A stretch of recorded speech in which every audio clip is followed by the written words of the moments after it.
Oi pessoal, vamos à nova aula. Agora nós vamos ver como criamos, como editamos os materiais que utilizamos para criar tanto as paredes quanto pisos, forros e assim por diante. Nós vamos lá na aba Gerenciar, no grupo Configurações encontramos a ferramenta Materiais.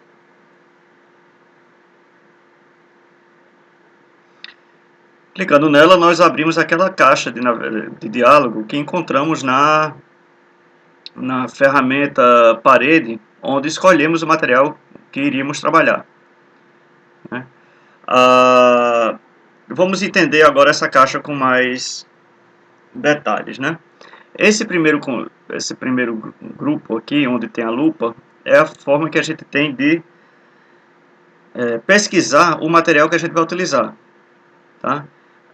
Ele é sensível a acentos, tá? Então, se eu escolher, digamos, padrão sem um acento, ele não vai me achar nenhum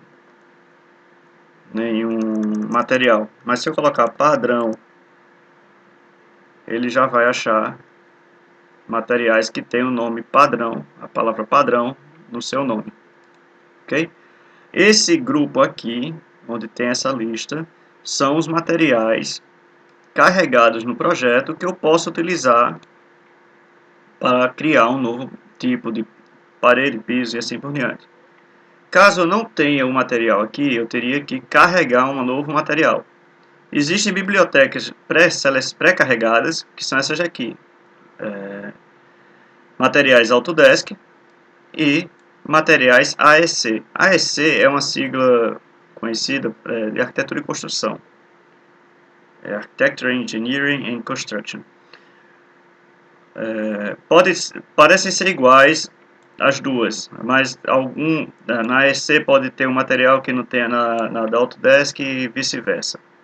Esses materiais selecionados estão em pastas, são essas pastinhas azuis aqui, e quando eu clico aparece o material aqui. Se eu quiser carregar o material, basta eu clicar nesse símbolo, tá? Ou se eu quiser abrir a edição.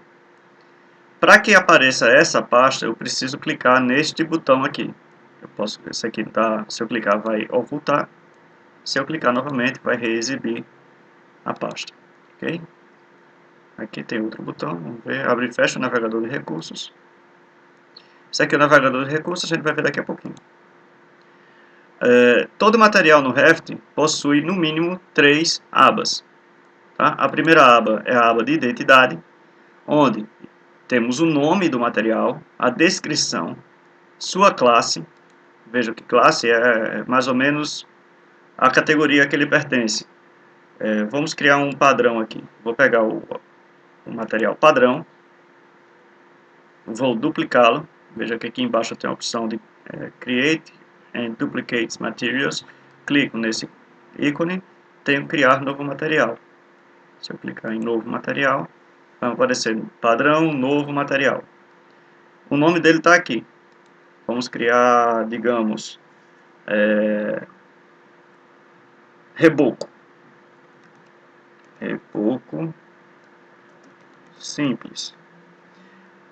A descrição é uma informação que o Revit vai utilizar para informar, por meio de identificadores, qual é o material.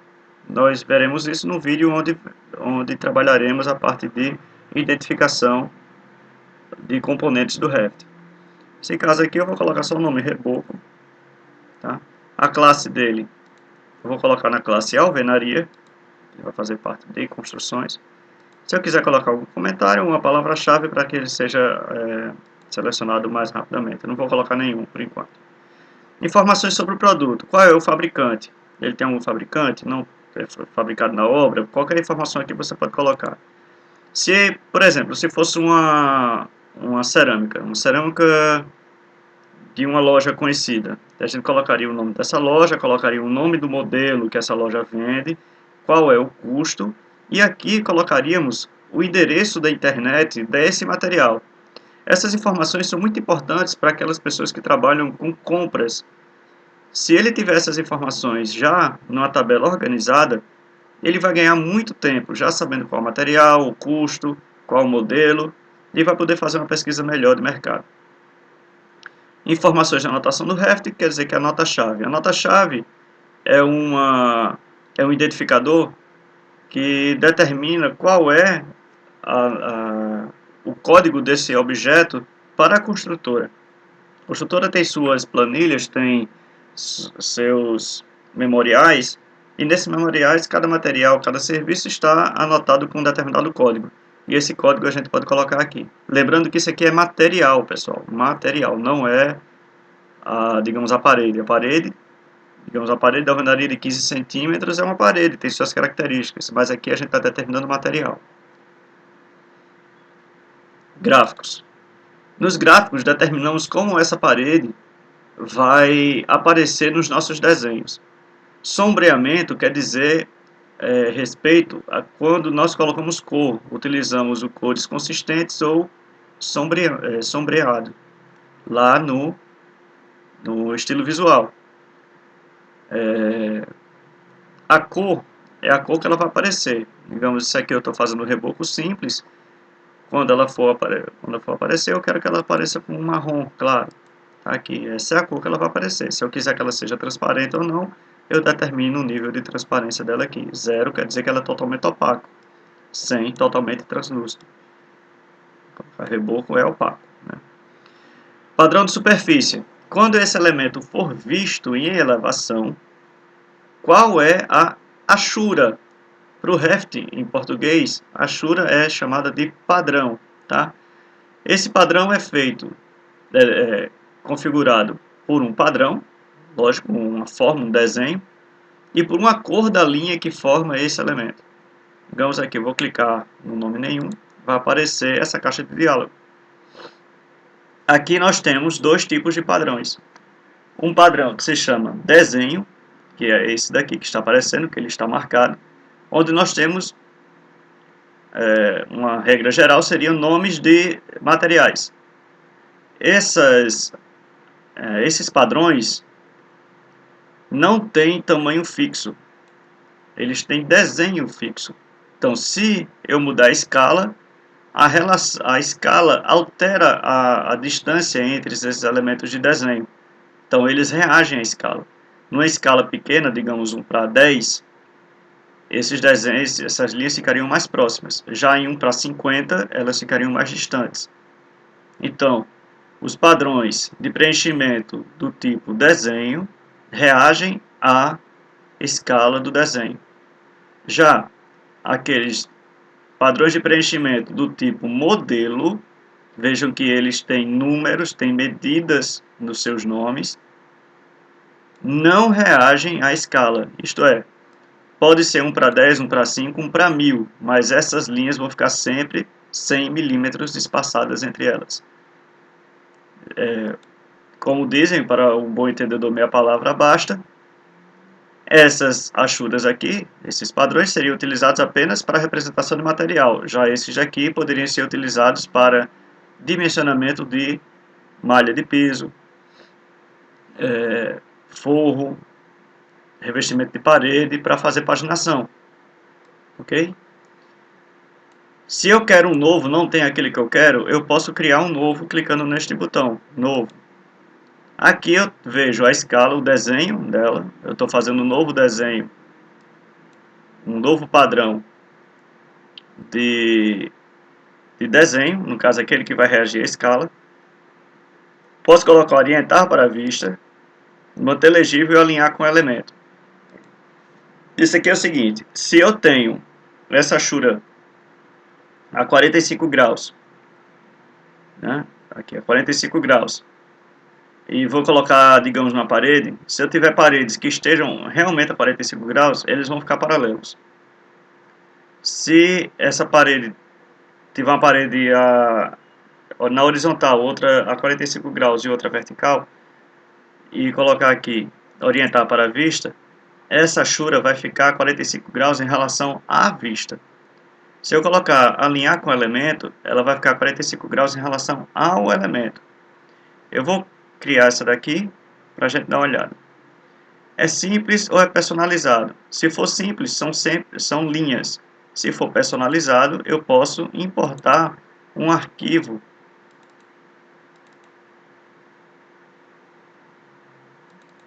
Posso importar um arquivo .pat, que é aquele arquivo de Ashura do Kali, e, digamos aqui, brick1. E posso ter essa Ashura no meu desenho.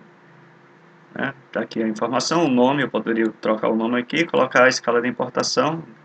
Vejam que colocar ponto 5, ele muda, colocar ponto 10, ele vai diminuir e assim por diante. Ponto 5 seria interessante para essa Ashura. Tá? Mas eu vou continuar com simples para mostrar essa coisa da diagonal. Posso colocar um novo nome aqui, colocar reboco. O ângulo é o ângulo da linha, tá 45, pode ser 30, né? Deixar 45. 45. O espaçamento entre as linhas 3 milímetros, pode ser 1, pode ser 5, vou deixar 3 mesmo.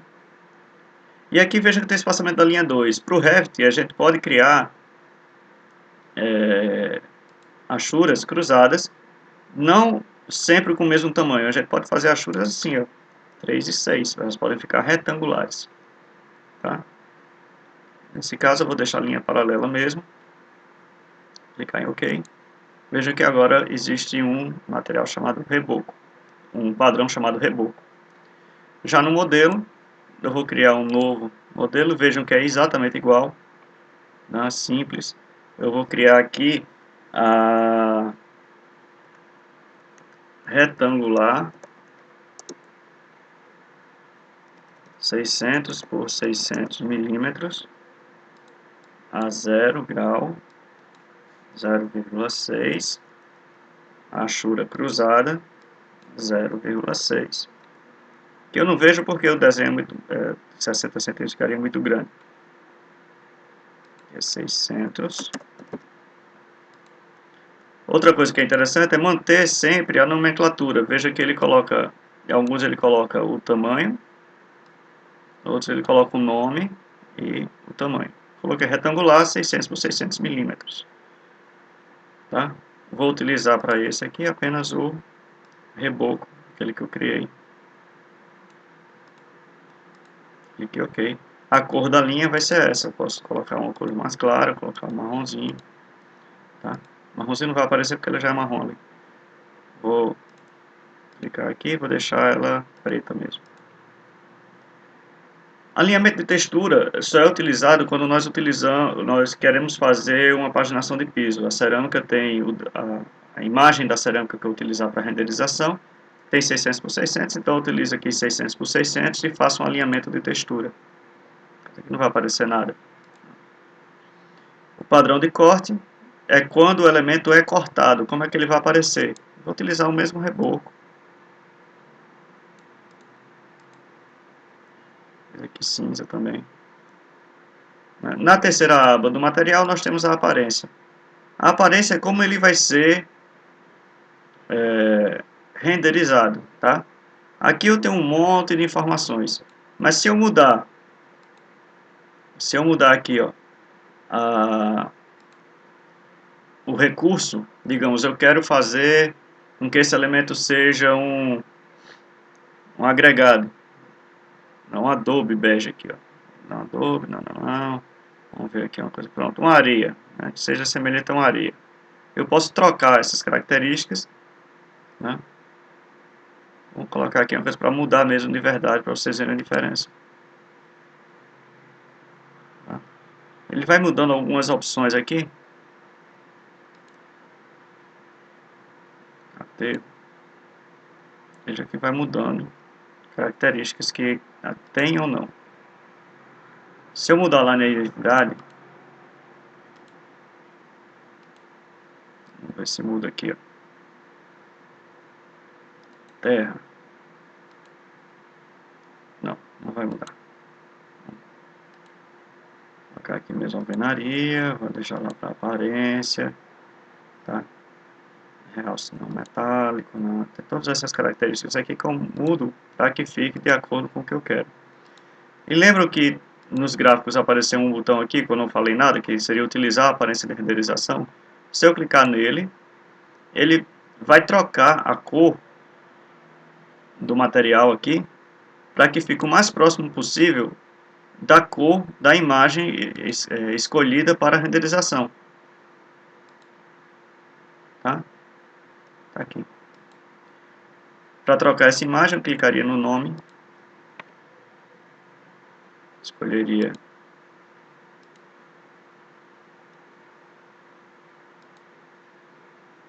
essa aqui, seria interessante. Muda aqui a cor,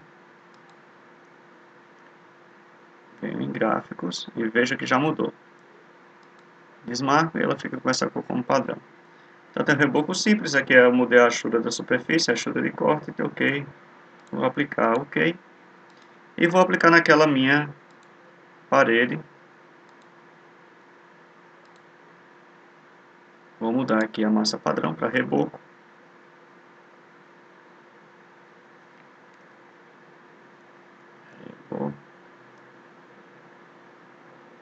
Reboco simples. Aplico. Está colocado aqui. Coloquei só de um lado para a gente verificar onde é que ele está. Veja que aqui aparece as linhas cinza, porque ele está cortado. Tá? Essas linhas grossas atrapalham às vezes a visualização. Para que elas sumam, eu tenho que vir aqui, ó, na barra de inicialização rápida, tem linhas finas, o atalho é TL, T de tatu, L de lago, ou em vista, gráficos, linhas finas. Assim fica linha fina, eu consigo visualizar melhor todas as camadas. Tá aqui, ó.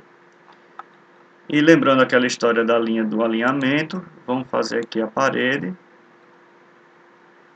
Tem uma parede horizontal, outra a 45 graus e outra a 90. O que aconteceu aqui com as achuras, né? Veja que como eu coloquei a achura lá do reboco alinhado com o objeto, ela vem aqui a 45, o objeto muda de orientação, ela também muda para 45, depois ela muda de orientação para 90 e continua mudando. Já essa aqui da alvenaria não muda com o objeto, veja que ele fica 45, ela continua reta e assim vai. Se a gente quisesse mudar, o que é que faria? Vamos lá em gerenciar, materiais, vai ter que descobrir lá a alvenaria, né?